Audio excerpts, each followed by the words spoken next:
नमस्कार दोस्तों, आपका स्वागत है आपके अपने YouTube चैनल संस्कार एजुकेशन स्टडी में। हमने रीजनिंग के अंदर एक टॉपिक स्टार्ट किया था, बैठक व्यवस्थीकरण, और उस टॉपिक के अंदर हमने सिंगल पंक्ति वाले जो क्वेश्चन थे वो कुछ किए थे हमने। और आज हम स्टार्ट करेंगे इसी टॉपिक के अंदर डबल पंक्ति वाले सवाल। तो चलिए स्टार्ट करते हैं। और इनको स्टार्ट करने से पहले इनके बारे में आपको कुछ मैं बेसिक इन्फॉर्मेशन देता हूँ इन सवालों की, जो आपको याद रखनी है। जैसे कि वो कहेगा कि दो पंक्तियों के अंदर आदमी बैठे हैं, तो हमें तुरंत क्या करना है, दो पंक्ति बना देनी है। वो कहेगा इन सवालों के अंदर कि दो पंक्तियों में आदमी बैठे हैं, तो हमें क्या करना है, तुरंत दो पंक्तियां बनानी है आमने सामने। चाहे वो कहे ना कहे, दोनों पंक्तियों को आमने सामने हमको बनाना है। फिर वो दूसरी बात क्या कहेगा, वो कहेगा कि दो व्यक्ति बैठे हैं, चार व्यक्ति बैठे हैं, 6 व्यक्ति बैठे हैं, 8 व्यक्ति बैठे हैं या 12 व्यक्ति बैठे हैं। दूसरी बात हमको वो कहेगा कि इनमें 8 व्यक्ति बैठे हैं, 12 व्यक्ति बैठे हैं या 4 व्यक्ति बैठे हैं या 10 व्यक्ति बैठे हैं।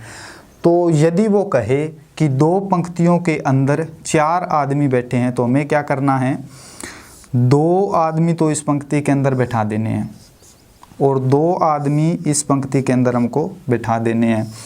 और इसमें ये ध्यान में रखना है कि दोनों पंक्तियों में जो हम आदमियों को बैठाएंगे, उनका जो फेस है वो एक दूसरे के सामने रखना है।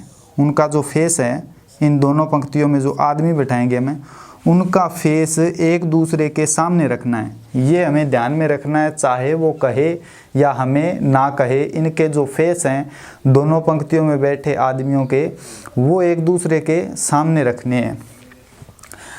अगर वो कहता है कि एक पंक्ति के अंदर 6 आदमी बैठे, तो हमें क्या करना है, यहाँ पर 3 हो जाएंगे और इस पंक्ति में क्या हो जाएंगे, 3 हो जाएंगे।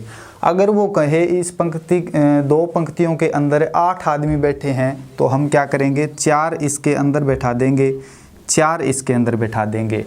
ध्यान में ये रखना है कि जो पंक्तियों में व्यक्ति बैठाएंगे, उनके जो फेस हैं वो हमेशा क्या है, आमने सामने रखने हैं एक दूसरे के। अच्छा, तीसरी बात वो क्या कहेगा, वो कहेगा विकर्णवत बैठे हैं, डायगोनल बैठे हैं, तो इसका जो विकर्णवत है ये होगा और इसका जो विकर्णवत है वो कौन सा होगा, ये होगा।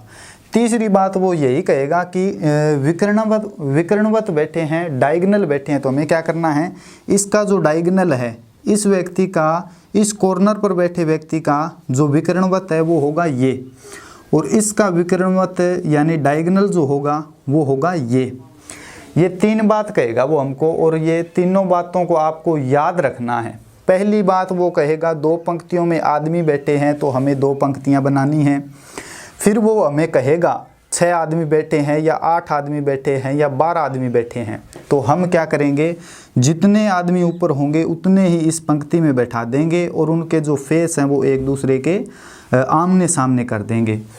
इन सवालों में वो ये नहीं कहेगा कि 5 आदमी बैठे हैं, 7 आदमी बैठे हैं, विषम संख्या में वो नहीं देगा। वो ये नहीं कहेगा कि 4.5 आदमी एक पंक्ति में बैठे हैं या 4.5 आदमी एक पंक्ति में बैठे हैं। वो हमें 2, 4, 6 ये संख्या देगा, ऐसे संख्या देगा कि जिनको हमें 2 भागों में बांट कर दोनों पंक्तियों में बैठा सकें। तो ये बात आपको इसके अंदर एक बेसिक इन्फॉर्मेशन है 2 पंक्तियों वाले सवालों के अंदर, जो आपको याद रखनी है। अगर ये बात आपको याद रहती है तो आप डबल पंक्ति वाले, डबल रो वाले जो क्वेश्चन है वो बड़ी आसानी से कर सकते हैं। तो चलिए अब हम करते हैं इसके अंदर कुछ क्वेश्चन, कैसे पूछे जाते हैं और कैसे हमें करने हैं, उनके बारे में मैं आपको बताऊंगा। तो हमारा फर्स्ट क्वेश्चन रहेगा इसके अंदर। फर्स्ट क्वेश्चन वो कहता है 6 व्यक्ति A, B, C, D, E तथा F 2 पंक्तियां, प्रत्येक में 3 व्यक्ति बैठे हैं। उसने हमें कहा कि 2 पंक्तियां हैं और 2 पंक्तियों के अंदर 6 व्यक्ति बैठे हैं और एक पंक्ति में कितने, 3 व्यक्ति बैठे हैं। तो हमें क्या करना है, तुरंत 2 पंक्तियां बनानी है। तुरंत क्या करना है, हमें दो पंक्तियां बनानी हैं और 3 आदमी इसके अंदर बैठाने हैं, और 3 आदमी जो नीचे वाली पंक्ति है उसके अंदर बैठा देने हैं। इसमें ध्यान में क्या रखना है, जो व्यक्ति बैठाएंगे एक दोनों पंक्तियों के अंदर, उनके जो फेस हैं वो एक दूसरे के सामने रखने हैं। हमें ये बात ध्यान में रखनी है, चाहे वो हमें कहे या ना कहे। उसने कहा 6 व्यक्ति 2 पंक्तियों में बैठे हैं और 3-3 कर बैठे हैं। क्वेश्चन आपकी स्क्रीन पर है, आप भी साथ साथ पढ़ना है, आपको भी उससे साथ साथ पढ़ना है और करना है। आगे वो क्या कहता है, यदि ई किसी पंक्ति के अंत में नहीं है, वो कहता है कि ई ने तो पंक्ति किसी भी पंक्ति के अंत में नहीं है, ई यहाँ पर भी नहीं है, यहाँ पर भी नहीं है, और यहाँ पर भी नहीं है, और यहाँ पर भी नहीं है। ई दोनों पंक्तियों के कॉर्नर पर नहीं है, यानी दोनों पंक्तियों के अंत पर नहीं है। ये बात उसने क्या है कह दी हमें। तो ई कहाँ पर हो सकता है, या तो ई कहाँ पर हो सकता है, यहाँ हो सकता है, या ई कहाँ हो सकता है, या ई जो है वो पंक्ति के यहाँ हो सकता है। ई पंक्ति के किसी कॉर्नर पर नहीं बैठा है। आगे वो क्या कहता है, डी एफ के बाएं और एक छोर है, यानी डी जो है डी एफ के बाएं और एक छोर पर है, एक छोड़कर है, सॉरी, डी एफ के बाएं और एक छोड़कर है। डी जो है वो एफ के बाएं एक छोड़कर है।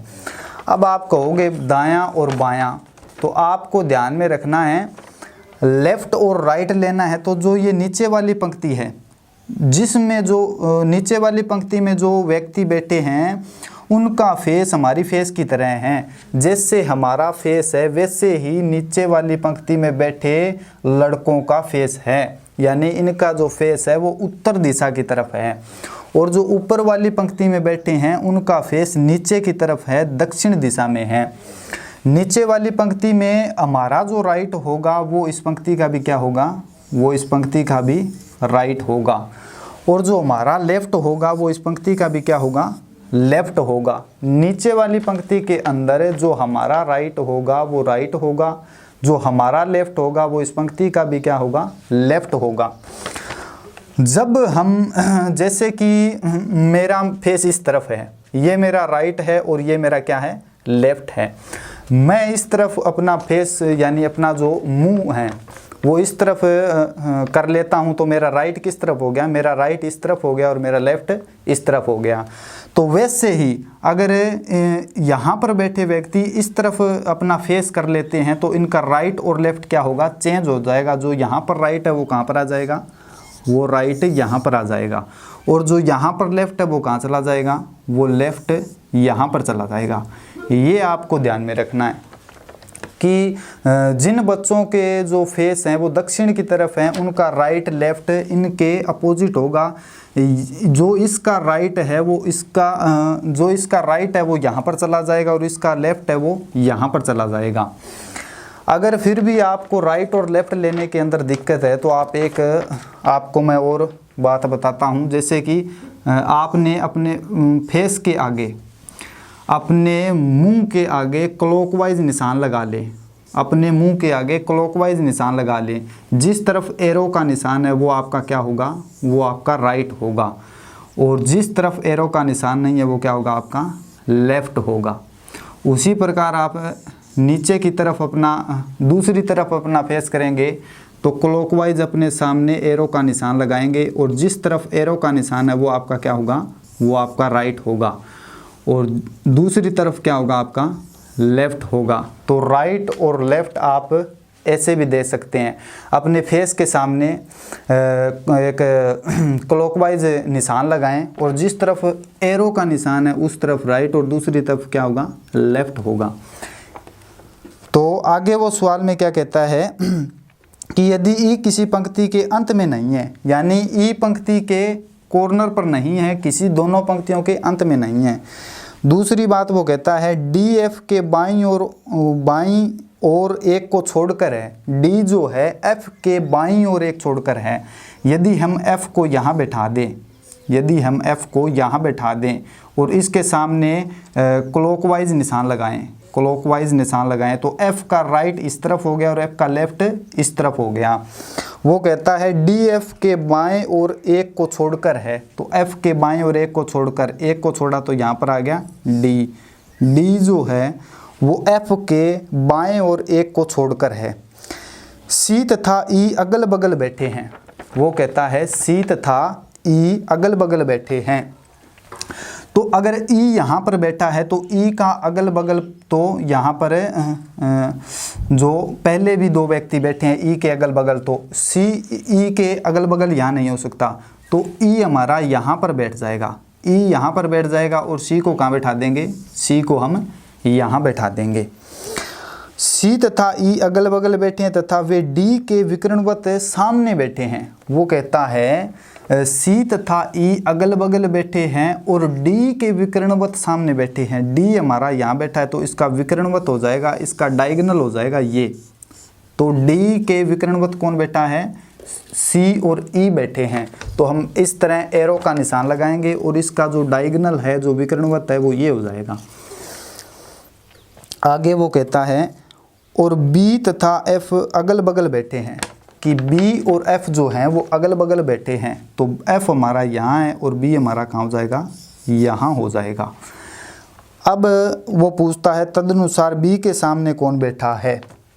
तो इसके अंदर जो व्यक्ति थे वो 6 थे और यहाँ पंक्ति के अंदर कितने बैठ गए? 3 और 2 5 बैठा दिए, तो एक हमारा रह जाता है। एक हमारा कौन सा रह जाता है? A रह जाता है। तो हम क्या करेंगे? A को यहाँ पर बैठा देंगे। अब वो इसके अंदर चाहे कुछ भी पूछे, उसका हम आंसर इसको देखकर दे सकते हैं।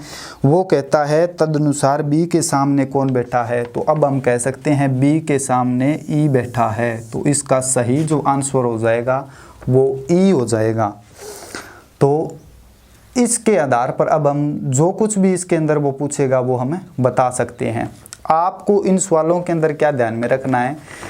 2 पंक्तियां, पहली बात वो कहेगा 2 पंक्तियों में व्यक्ति बैठे हैं तो तुरंत आप 2 पंक्ति बना लें। दोनों पंक्ति बनाने के बाद वो कहेगा कि 6 व्यक्ति बैठे हैं, 8 व्यक्ति बैठे हैं, 10 व्यक्ति बैठे हैं। तो हम क्या करेंगे? जो जितने कहेगा उनमें से 2 हिस्से करेंगे और 4 कहेगा तो 2 ऊपर 2 नीचे। अगर वो कहता है 6 व्यक्ति बैठे हैं तो 3 ऊपर 3 नीचे, इस तरह हम बैठा देंगे। दूसरी बात ध्यान में क्या रखनी है? जो ये इनके फेस जो हैं, इनके जो फेस हैं व्यक्तियों के, वो एक दूसरे के सामने रखने हैं। ये बात आपको ध्यान में रखनी है। राइट और लेफ्ट लेना है तो अपने मुंह के सामने क्लॉकवाइज निशान लगाएं और जिस तरफ एरो का निशान है वो आपका हो जाएगा राइट और दूसरी तरफ क्या हो जाएगा? लेफ्ट हो जाएगा। उसी प्रकार जो ऊपर व्यक्ति बैठे हैं और जो दक्षिण की तरफ देख रहे हैं, उनके सामने आप क्या करेंगे? उनके सामने आप क्लॉकवाइज निशान लगाएंगे, ऐसे क्लॉकवाइज निशान लगाएंगे। जिस तरफ एरो का निशान है वो हो जाएगा राइट, वो हो जाएगा राइट और दूसरी तरफ क्या हो जाएगा? दूसरी तरफ हो जाएगा लेफ्ट। तो आपको इन सवालों के अंदर ये राइट लेफ्ट लेना, ये आपको अच्छे से ध्यान में, जो बेसिक बातें आप इनके अंदर जो 2-4 बनती है वो याद रखनी है आपको। अगर वो बातें याद हैं तो चाहे डबल पंक्ति वाले सवाल हो, चाहे सिंगल पंक्ति वाले सवाल हो, आप बड़ी आसानी से उन सवालों को कर सकते हैं। तो चलिए हमारा नेक्स्ट क्वेश्चन बनता है। ज़्यादा मुश्किल नहीं है ये सवाल, बस अगर आपको इनके अंदर लेफ्ट और राइट लेना आ गया ना तो इनमें कोई दिक्कत नहीं है। ज़्यादातर राइट और लेफ्ट लेने में दिक्कत होती है और जो व्यक्ति बैठाने होते हैं वो कहेगा 4 व्यक्ति 6 व्यक्ति, तो 2 पंक्तियां बनाई। कहता है 6 व्यक्ति तो 3 ऊपर वाली पंक्ति में और 3 हम नीचे वाली पंक्ति में बैठा देंगे। हमारा जो दूसरा क्वेश्चन है, क्वेश्चन नंबर 2, वो क्या कहता है? क्वेश्चन आपकी स्क्रीन के ऊपर है दोस्तों, आप क्वेश्चन को साथ साथ पढ़िए और साथ साथ आपको करना भी है। 8 व्यक्ति 2 समानांतर पंक्तियों में बैठे हैं, प्रत्येक पंक्ति में 4 व्यक्ति हैं, यानी 8 व्यक्ति 2 समानांतर पंक्तियों में बैठे हैं और प्रत्येक पंक्ति में कितने हैं? 4 व्यक्ति हैं, यानी 4 ऊपर वाली पंक्ति में हैं और 4 नीचे वाली पंक्ति में। ये सभी इस प्रकार बैठे हैं कि प्रत्येक निकटस्थ व्यक्तियों के बीच समान दूरी है। पहली पंक्ति में, वो कहता है पहली पंक्ति में हमें क्या करना है, 2 पंक्तियां बनानी है, एक ऊपर और एक नीचे, आमने सामने 2 पंक्तियां बना दी। वो कहता है 8 व्यक्ति बैठे हैं, तो हमें क्या करना है, 4 ऊपर वाली पंक्ति में बैठा देंगे और 4 जो हैं वो नीचे वाली पंक्ति में बैठा देंगे, 4 कर कर। यहाँ पर वो विषम संख्या में नहीं देगा, वो ये नहीं देगा कि 5 व्यक्ति 2 पंक्तियों में बैठे हैं या 7 व्यक्ति 2 पंक्तियों में बैठे हैं। हमें वो सिर्फ 8, 6, 12, 14 दिन जिनके हम 2 हिस्से कर कर आधे ऊपर और आधे नीचे बैठा सकें। वो कहता है पहली पंक्ति में M, N, O और P बैठे हैं, परंतु आवश्यक नहीं है कि इसी क्रम में, और इन सभी का मुख जो है वो उत्तर की ओर है। जो पहली पंक्ति में बैठे हैं जिनका मुख उत्तर की तरफ है, इनका मुख उत्तर की तरफ है। इस पंक्ति में कौन कौन बैठे हैं, इस पंक्ति में बैठे हैं M, N, O, P। तो हम यहाँ पर क्या करेंगे, M, N, O और P को बैठा देंगे। M, N, O और P यहाँ पर नीचे वाली पंक्ति में बैठे हैं जिनका मुख उत्तर की तरफ है। आगे वो कहता है दूसरी पंक्ति में W, X, Y और Z बैठे हैं। जो दूसरी पंक्ति है उसमें कौन कौन बैठे हैं, W, X, Y और Z बैठे हैं। आगे वो कहता है और इन सभी का मुख दक्षिण की ओर है। उसने हमें दिशाएं दे दी कि जो पहली पंक्ति में बैठे हैं उनका फेस जो है वो उत्तर में है और दूसरी पंक्ति में जो बैठे हैं उनका फेस कहाँ पर है, उनका फेस दक्षिण की तरफ है। आगे वो कहता है इस प्रकार यह कहा जा सकता है कि बैठने की इस व्यवस्था में एक पंक्ति में बैठे प्रत्येक व्यक्ति का मुख दूसरी पंक्ति में बैठे अन्य व्यक्ति की ओर है। उसने ये यहाँ पर हमें बता दिया कि जो ऊपर दोनों पंक्तियों में व्यक्ति बैठे हैं उनका फेस एक दूसरे के सामने है। यहाँ पर वो ये बात नहीं भी बताता, नहीं भी कहता, तो हमें क्या करना था, इन जो पंक्तियों में व्यक्ति बैठे हैं उनका फेस एक दूसरे के सामने रखना है, यहाँ पर वो कहे या ना कहे। अब हमारा सवाल यहाँ से स्टार्ट होता है। ओ पंक्ति के एकदम किनारे पर बैठे व्यक्ति के दाएं दूसरे स्थान पर बैठा है। वो कहता है कि ओ पंक्ति के एकदम किनारे पर बैठे व्यक्ति के दाएं दूसरे स्थान पर बैठा है, यानी कोई व्यक्ति यहाँ पर बैठा है किनारे पर और इसके दाएं दूसरे स्थान पर कौन बैठा है, ओ बैठा है। तो इसका दायां, इसके सामने क्लॉकवाइज निशान लगाएंगे, जिस तरफ एरो का निशान है वो इसका राइट होगा। तो इसके दाएं दूसरे स्थान पर है तो 1 और 2, यहाँ पर कौन बैठा है, ओ बैठा है। तो हम क्या करेंगे, यहाँ पर ओ को बैठा देंगे। आगे वो क्या कहता है, वह व्यक्ति जिसका मुख ओ की ओर है वह W का निकटतम पड़ोसी है। कि जिस व्यक्ति का मुख ओ की ओर है वो W का निकटतम पड़ोसी है। कहता है वह व्यक्ति जिसका मुख ओ की ओर है वह W का निकटतम पड़ोसी है, यानी जिस व्यक्ति का मुख ओ की ओर है वह W का निकटतम पड़ोसी है। तो अब हम यहाँ पर क्या करेंगे, यहाँ पर हम W को बैठा देंगे। जिस व्यक्ति का मुख ओ की ओर है उसका ओ की ओर है वह W का निकटतम पड़ोसी है, यानी ये व्यक्ति जो है वो W का निकटतम पड़ोसी है। W हमारा यहाँ पर भी बैठ सकता है, ये ज़रूरी नहीं है कि हमें यहाँ पर बैठाना है। W हमारा यहाँ पर भी बैठ सकता है, वो हम दोनों तरफ बैठा कर देखेंगे। पहले हमने W को यहाँ पर बैठाया, तो अगर आगे चलकर हमारे सवाल में कोई दिक्कत आती है तो हम क्या करेंगे, W को यहाँ पर भी बैठा सकते हैं। आगे वो कहता है X W के निकटतम दाएं बैठा है। X जो है वो W के निकटतम दाएं बैठा है, तो W का के आगे क्लॉकवाइज निशान लगाएंगे और W जिस तरफ एरो का निशान है वो W का दायां होगा। तो यहाँ पर कौन बैठा है, X बैठा है, तो हम क्या करेंगे, यहाँ पर X को बैठा देंगे। आगे वो क्या कहता है, वह व्यक्ति जिसका मुख X की ओर है वह P के बाएं किसी स्थान पर बैठा है। कि जिस व्यक्ति का मुख X की ओर है, जिसका मुख X की ओर है वह P के बाएं किसी स्थान पर बैठा है, यानी जिस व्यक्ति का मुख X की ओर है वह P के P के बाएं किसी स्थान पर बैठा है, यानी P यहाँ पर भी हो सकता है और P यहाँ पर भी हो सकता है। आगे वो क्या कहता है, P का मुख W की ओर नहीं है। उसने कह दिया P का जो मुख है वो W की ओर नहीं है, तो P यहाँ पर नहीं बैठ सकता। अगर हम P को यहाँ बैठा देंगे तो उसका मुख W की तरफ हो जाएगा, इसलिए हमें P को कहाँ बैठाना है, P को हम यहाँ पर बैठा देंगे। उसने कहा कि जिस व्यक्ति का मुख X की ओर है, जिस व्यक्ति का मुख X की ओर है वह P के बाएं किसी स्थान पर बैठा है, यानी P को हमने यहाँ बैठाया और P का बायां इस तरफ है, तो ये P के बाएं किसी स्थान पर बैठा है। आगे वो क्या कहता है, वह व्यक्ति जिसका मुख Z की ओर है वह M के निकटतम दाएं बैठा है, यानी वह व्यक्ति जिसका मुख Z की ओर है वह M के निकटतम दाएं बैठा है, कि वह व्यक्ति जिसका मुख Z की ओर है, यानी वह व्यक्ति जिसका मुख Z की ओर है वह M के निकटतम दाएं बैठा है, यानी जिस व्यक्ति का मुख Z की ओर है वह व्यक्ति M के निकटतम कहाँ बैठा है, दाएं बैठा है। जिस व्यक्ति का मुख Z की ओर है तो हम क्या करेंगे, Z को यहाँ पर बैठा देंगे। Z के सामने बैठ गया O, तो वह व्यक्ति जिसका मुख Z की ओर है वह M के निकटतम दाएं बैठा है, यानी M के निकटतम कहाँ बैठा है, दाएं बैठा है। Z की सामने कौन बैठ गया, O, तो यहाँ पर कौन बैठ जाएगा, M बैठ जाएगा। वह व्यक्ति जिसका मुख Z की ओर है वह M के कहाँ बैठा है, दाएं बैठा है, तो M के दाएं बैठा है O, और O किसके सामने है, O हमारा बैठा है Z के सामने।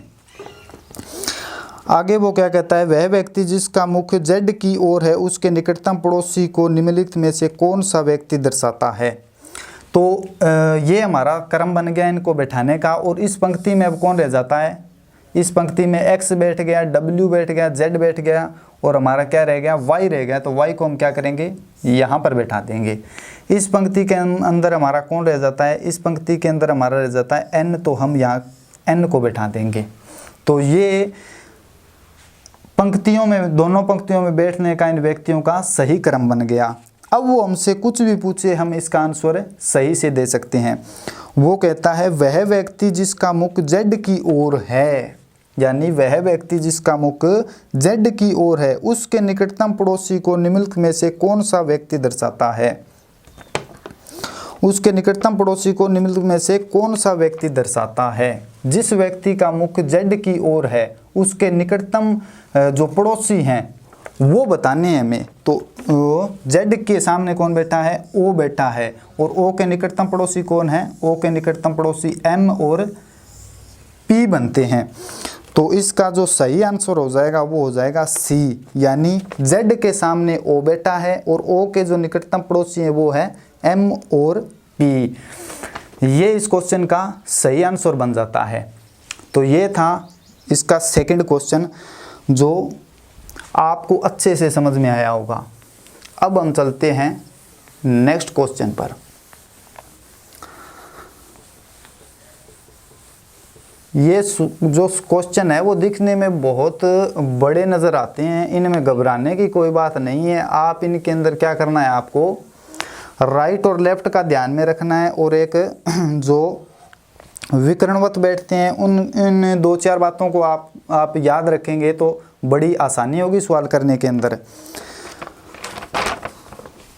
क्वेश्चन नंबर 3, वो क्या कहता है, 12 व्यक्ति दो समानांतर पंक्तियों में 6 व्यक्ति प्रत्येक पंक्ति में एक दूसरे के समान दूरी पर बैठे हैं।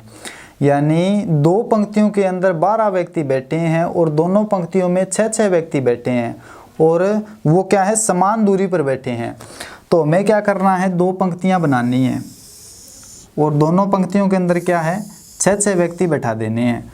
और ध्यान में रखना है दोनों पंक्तियों को क्या है, आमने सामने बनाना है और जो उनमें व्यक्ति बैठाने हैं उनके फेस भी क्या है, आमने सामने रखने हैं। बिल्कुल ये आपको ध्यान में रखना है, चाहे वो कहे या हमें ना कहे, पंक्तियों को आमने सामने रखना है। और जो बच्चे बैठे हैं उनके जो फेस हैं वो भी क्या है, सभी के आमने सामने रखने हैं। तो हमने 2 पंक्तियां बनाई और दोनों पंक्तियों में क्या किया, 6 व्यक्ति बैठा दिए। आगे वो क्या कहता है, पंक्ति 1 में S T U V W तथा X बैठे हैं तथा सभी का मुख दक्षिण की ओर है, यानी जिनका मुख दक्षिण की ओर है तो इनका मुख दक्षिण की ओर है। तो इस पंक्ति में कौन कौन बैठे हैं, S T U V W और X बैठे हैं। तो हमने क्या किया, यहाँ पर बना दिया S T U V W तथा X बना दिए। आगे वो क्या कहता है, पंक्ति 2 में M N O P Q तथा R बैठे हैं तथा सभी का मुख उत्तर की ओर है, यानी M N O P और क्या कहता है M N O P Q और R बैठे हैं, जिनका मुख किस तरफ है, उत्तर की ओर है। तो 2 पंक्ति बनाई, दोनों में 6 व्यक्ति बैठा दिए, जिनका फेस जो है वो आमने सामने है। जिनका मुख दक्षिण की ओर है उसमें S T U V W और X बैठे हैं। जिनका मुख उत्तर की ओर है उनमें M N O P Q तथा R बैठे हैं। आगे वो क्या कहता है, इस प्रकार दी गई बैठक व्यवस्था में दोनों पंक्तियों के प्रत्येक व्यक्ति का मुख अन्य व्यक्ति के किसी व्यक्ति की ओर है। हमारा जो क्वेश्चन है वो यहाँ से स्टार्ट होता है, T X के बाएं तीसरे स्थान पर बैठा है। वो क्या कहता है कि T जो है वो X के बाएं तीसरे स्थान पर बैठा है। तो यहाँ पर हम क्या करेंगे, X को बैठा देंगे और X के बाएं तीसरे स्थान पर X के सामने क्लॉकवाइज निशान लगाया। जिस तरफ एरो का निशान है वो इसका राइट हो गया, दूसरी तरफ इसका लेफ्ट हो जाता है। तो X के बाएं तीसरे स्थान पर T बैठा है, तो X के बाएं 1 2 और तीसरे स्थान पर कौन बैठा है, X के बाएं तीसरे स्थान पर T बैठा है। अब आप कहोगे कि X जो है वो यहाँ पर भी बैठ सकता है, X यहाँ पर भी बैठ सकता है। हाँ, X यहाँ पर भी बैठ सकता है और X यहाँ पर भी बैठ सकता है। वो हमें तब पता चलेगा जब हम क्वेश्चन को आगे लेकर चलेंगे। फिलहाल हमने क्या किया, X को यहाँ पर बैठा दिया और X के बाएं तीसरे स्थान पर T को बैठा दिया। अगर हमारा क्वेश्चन आगे चलता है और इसमें दिक्कत आती है तो हम X को यहाँ से हटाकर यहाँ भी बैठा सकते हैं और यहाँ से हटाकर यहाँ भी बैठा सकते हैं। जहाँ पर हमारा क्वेश्चन सही होता चला जाएगा वहाँ कोई दिक्कत नहीं होगी। अगर दिक्कत आती है तो X का जो स्थान है वो चेंज करना पड़ेगा। आगे वो क्या कहता है, जिस X पंक्ति के किसी भी किनारे पर नहीं है, यानी X जो है वो पंक्ति के किसी भी किनारे पर नहीं है, यानी ना तो X यहाँ पर है और ना ही X यहाँ पर है। तो हमारी जो पहले वाली बात है वो सही हो जाती है। X किसी पंक्ति के किनारे पर नहीं है तो X यहाँ पर ही बैठाना पड़ेगा। अब X की 2 स्थिति रह जाती है, या तो X यहाँ पर होगा या X यहाँ पर होगा, किनारे पर X नहीं होगा। आगे वो क्या कहता है, जिस व्यक्ति का मुख T की ओर है P उसके बाएं दूसरे स्थान पर बैठा है, यानी जिस व्यक्ति का मुख T की ओर है, T की ओर तो इस व्यक्ति का मुख है, इसके बाएं तीसरे स्थान पर कौन बैठा है, P बैठा है। तो इसके बाएं तीसरे स्थान पर 1 2 और तीसरे स्थान पर कौन बैठा है, P बैठा है। यानी उसने कहा जिस व्यक्ति का मुख T की ओर है P उसके बाएं दूसरे स्थान पर बैठा है। सॉरी, वो कहता है दूसरे स्थान पर बैठा है। तो हम क्या करेंगे, इसके बाएं दूसरे स्थान 1 2, यहाँ पर किसे बैठा देंगे, यहाँ पर P को बैठा देंगे। आगे वो क्या कहता है, P तथा M के बीच केवल 2 व्यक्ति बैठे हैं। P और M के बीच 2 व्यक्ति बैठे हैं, तो M को हम यहाँ पर नहीं बैठा सकते। अगर हम M को यहाँ पर बैठा देंगे तो इन दोनों के बीच तो 1 व्यक्ति रह जाता है। वो कहता है कि P और M के बीच 2 व्यक्ति बैठे हैं, तो हम क्या करेंगे, M को यहाँ पर बैठा देंगे। अब क्या है, P और M के बीच 2 व्यक्ति रह जाते हैं। आगे वो क्या कहता है, V S के दाएं दूसरे स्थान पर बैठा है, यानी V जो है वो S के दाएं दूसरे स्थान पर बैठा है। तो अब हम क्या करेंगे, S को यहाँ पर बैठा देंगे और S के दाएं, तो S के सामने क्लॉकवाइज निशान लगाया। जिस तरफ एरो का निशान है वो इसका राइट हो गया, तो एस के दाएं दूसरे स्थान पर कौन बैठा है, वी बैठा है, तो हमने यहाँ पर वी को बैठा दिया। एस को हम यहाँ पर भी बैठा सकते हैं, एस के दाएं दूसरे स्थान पर वी यहाँ पर बैठा सकते हैं। ये हम जब सवाल के अंदर आगे चलेंगे तब हमें पता चलेगा। अगर ये सही हो जाता है, आगे चलकर इसमें कोई दिक्कत नहीं आती है, तो एस क्या है हमारा यहाँ पर सही बैठा हुआ है। आगे वो क्या कहता है, एस टी का निकटतम पड़ोसी नहीं है। यहाँ पर हमारी क्या है, पहले वाली बात सही हो गई। वो कहता है कि वी जो है वो एस के दाएं दूसरे स्थान पर बैठा है, तो एस के दाएं दूसरे स्थान पर वी को यहाँ बैठा दिया। अगर हम एस को यहाँ बैठाते तो आगे चलकर ये बात गलत हो जाती। उसने कहा एस टी का निकटतम पड़ोसी नहीं है, तो एस को हम यहाँ नहीं बैठा सकते, ना एस को यहाँ बैठा सकते। एस को हमने यहाँ पर बैठाया और एस के दाएं दूसरे स्थान पर वी को बैठा दिया। आगे वो क्या कहता है, ओ आर के बाएं दूसरे स्थान पर बैठा है। वो कहता है ओ जो है वो आर के बाएं दूसरे स्थान पर बैठा है, तो ओ को हमने यहाँ बैठा दिया, आर को हमने यहाँ बैठा दिया और आर के बाएं दूसरे स्थान पर आर के सामने क्लॉकवाइज निशान लगाया और देखा जिस तरफ एरो का निशान है वो इसका राइट और दूसरी तरफ इसका लेफ्ट हो जाता है। तो ओ आर के बाएं दूसरे स्थान पर बैठा है, तो आर का बायां इस तरफ है 1 2, दूसरे स्थान पर किसको बैठा दिया, ओ को बैठा दिया। आगे वो कहता है केयू ने तो एम और न ही आर का निकटतम पड़ोसी है। केयू जो है वो न एम और न आर का निकटतम पड़ोसी नहीं है।